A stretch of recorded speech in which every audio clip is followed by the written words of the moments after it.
Oi, gente, tudo bem? Pessoal, eu resolvi fazer aqui um vídeo para falar um pouco sobre, mais uma vez, esse pessoal do Católicos de Verdade, né? São católicos de verdade que pregam o evangelho, que o evangelho é verdadeiro, mas eles são de mentira.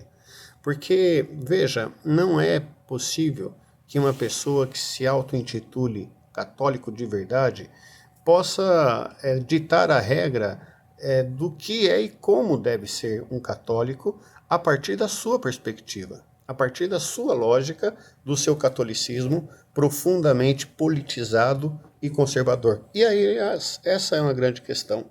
Qual que é a grande acusação que eles fazem com relação à teologia da libertação? Que a teologia da libertação ela faz política. Eu duvido que vocês consigam encontrar um vídeo desse pessoal em que eles não tenham como base a questão política. Por quê? Porque eles vivem dessa lógica irracional de chamar o outro de político, sendo que eles fazem exatamente aquilo que eles dizem criticar. Então, essa é a primeira de todas as contradições. A segunda contradição é a contradição daquilo que eles proclamam como fé. Ou seja, cada pessoa, cada grupo, cada formato de coletivo ou indivíduo que tem fé tem a sua perspectiva de fé. E está tudo bem com isso, não há nenhum problema. O problema começa quando alguns dizem que isso é ser católico de verdade e que aquilo não é ser católico de verdade. Vamos ver um pouquinho do conceito que esse rapaz tem. O nome dele é Tiago Bruno, né? Acho que ele é um dos líderes aí desse grupo, ou é líder dele próprio, não sei do que ele é líder, mas enfim, ele que tem aí esse católico de verdade como um canal, né, de discussão, que é sobre a teologia da libertação. Aliás, ele deveria colocar teologia da libertação e católico de verdade, porque ele gosta mais da teologia da libertação e fala mais da teologia da libertação do que de qualquer outra proposta que se tem aqui. Talvez seja um case dele, né? Então vamos dialogar e vamos ouvir. Eu não vou perder tempo aqui em fazer nenhum nível de edição com esse cara, porque ele realmente, nós não precisamos propagandear ainda mais o ódio que ele tem por tudo aquilo que não é espelho, né? E junto dele tem um outro sujeito chamado Fabiano. Realmente não sei, nem sei se foi apresentado, acho que nem apresentado foi. Eles se acham profundamente importantes, né, na face da Terra, então eles acabam tendo essa postura. Mas vamos ouvir um pouquinho o Tiago. Eu vou deixar só o áudio, porque realmente eu quero poupar vocês das outras coisas, porque não compensa. Aqui ele vai falar do que ele acha sobre a campanha da fraternidade e sobre a quem escreveu o texto base, que é gente da Igreja Católica, católicos de verdade. Vamos ouvir? E eu acho que as pessoas que escreveram este texto base da campanha da fraternidade, elas se ajoelham diante de uma árvore e contemplam a árvore, porque não é possível deturpar completamente o evangelho como eles fizeram. Olha, de todos os textos básicos que eu já li, esse é o que eles fazem o maior malabarismo para deturpar a palavra de Deus, querer colocar que aquilo ali é ecologia. Vamos lá. É esse o ponto, né? Ou seja, essas pessoas constroem um processo daquilo que elas acham e a partir do acho eles estabelecem uma relação com uma suposta verdade, sem respeito nenhum.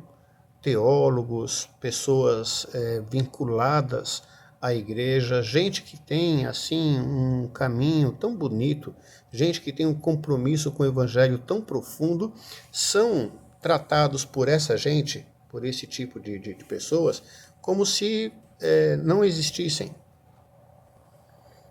Agora vamos ouvir um pouquinho mais para vocês verem a resposta do pai com ele, cujo nome até esqueci o nome do camarada, peraí, vamos ouvir. Fabiano. Fabiano. Vamos ouvir o Fabiano, a resposta à acusação para o direito. Vamos pensar. Porque a teologia da libertação, nós sabemos que ela vem para dar uma nova roupagem, uma nova interpretação, aquilo que não precisa mais ser interpretado, porque o magistério da igreja já nos traz a verdade plena, sem precisar de adendo, né? Veja só, olha só que coisa esquizofrênica que é isso. Essa figura, que é um católico de verdade, segundo a perspectiva deles, ele está dizendo o seguinte, que nós não precisamos mais interpretar a palavra de Deus, porque ela já está interpretada e que não precisa ser feita interpretação. Você já imaginou se a gente tivesse com a mesma interpretação do ano de 1200, do ano de 800 depois de Cristo, do ano de 500 depois de Cristo, do ano de 1900 depois de Cristo, 1950?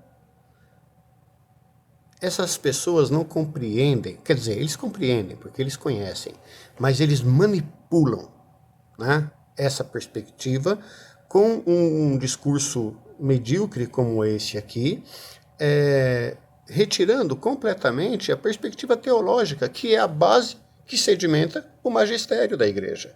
Ou seja, como é que a igreja interpreta a palavra de Deus através do tempo? Com os tempos de hoje. Não dá para interpretar o tempo de hoje como se a gente estivesse em 1900, 1800. Não dá. Então, isso é uma balela, uma retórica estúpida de alguém que não tem o menor compromisso com a verdade. E é exatamente por isso que a gente precisa começar a desmascarar essa gente. Porque esse argumento é um argumento pífio, um argumento apequenado, um argumento que não encontra sentido absolutamente nenhum naquilo que tem de realidade, a não ser nas vozes da cabeça desse povo, né? Vamos ouvir um pouco mais. A ecoteologia da libertação, ela exponencia a gravidade de tudo isso. Porque você quer dar uma roupagem verde, né, verde, ecológica, ao evangelho, que ele não tem. Né? Então, a gente escuta assim, a leitura feminista da Bíblia, como a gente já denunciou várias vezes, a leitura marxista da Bíblia, agora é uma leitura ecológica da palavra de Deus.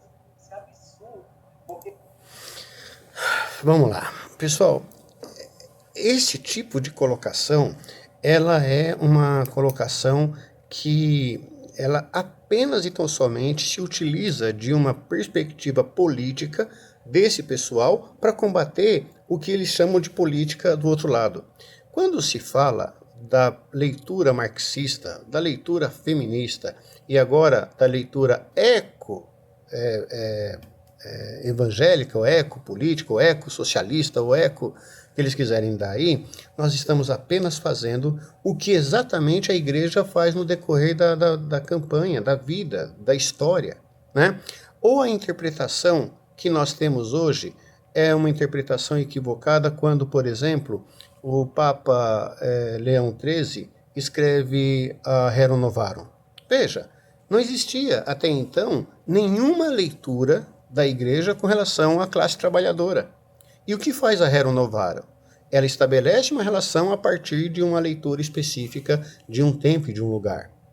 O que nós temos quando a própria igreja fala que, dentro do seu magistério, dentro da sua perspectiva de ensinamento e compreensão do mundo, como a Mitbrenner Sorge, que eu não sei exatamente se esse é o pronunciamento, mas com ardente preocupação. É uma encíclica escrita contra o nazismo. Existia nazismo em 1800, 1900, 1600? Não. Então o que a igreja fez? A partir de uma perspectiva real, de um dado de realidade de um povo e de uma sociedade, viu as atrocidades que a extrema-direita nazista fez com o povo judeu, com cristãos e cristãs, com ciganos, com homossexuais, com uma série com comunistas, e a partir daí fez uma encíclica dizendo que não era possível aceitar o nazismo. Mas não só o nazismo. Aliás, essa encíclica, que ela é de 14 de março de 1937, veja, a Segunda Guerra Mundial, ela vai até 1945. Então a igreja já percebe isso antes e se opõe ao nazismo. É a única encíclica escrita em alemão como forma original de escrita.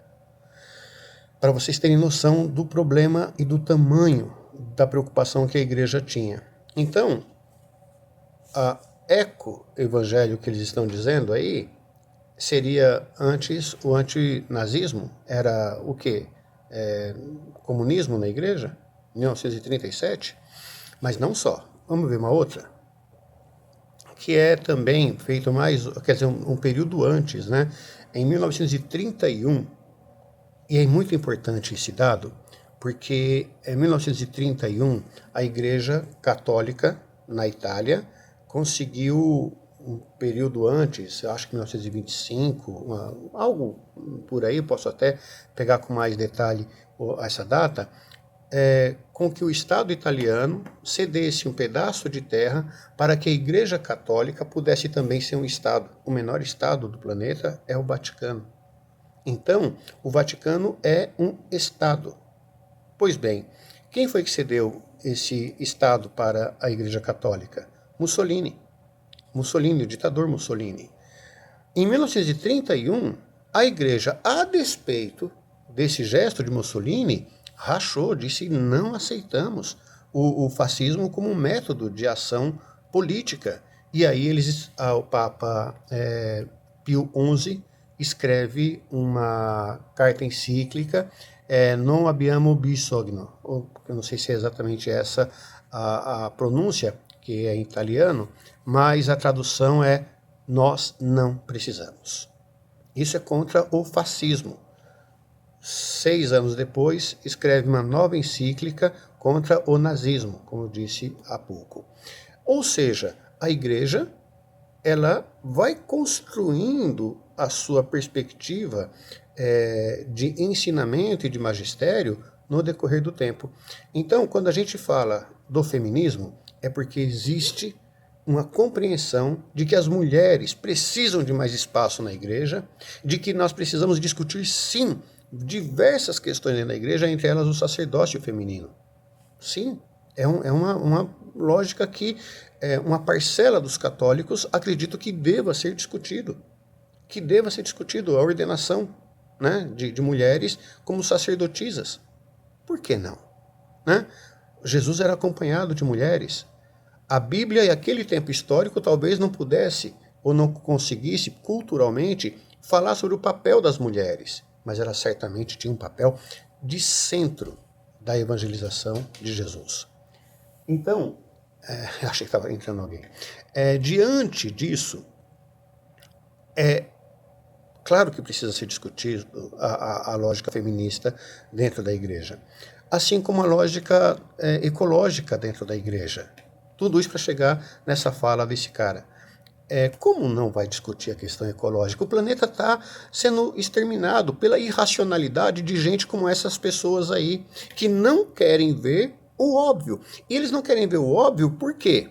Porque eles simplesmente têm como noção específica de vida a política de extrema direita. Eles defendem um ponto de vista político, acusando o outro lado de ser político. É de uma falsidade e de uma insensatez que é raro ver desse jeito.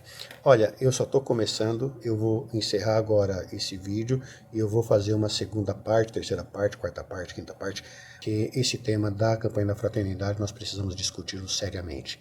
Então segue aí uma resposta à acusação leviana desse canal Católicos de Verdade a respeito da campanha da fraternidade e de todo o coletivo que teve um esforço tão bonito, tão profético e tão evangélico com relação à campanha da fraternidade desse ano. Resistamos, nós vamos vencer essa gente careta e covarde, porque eles não passarão.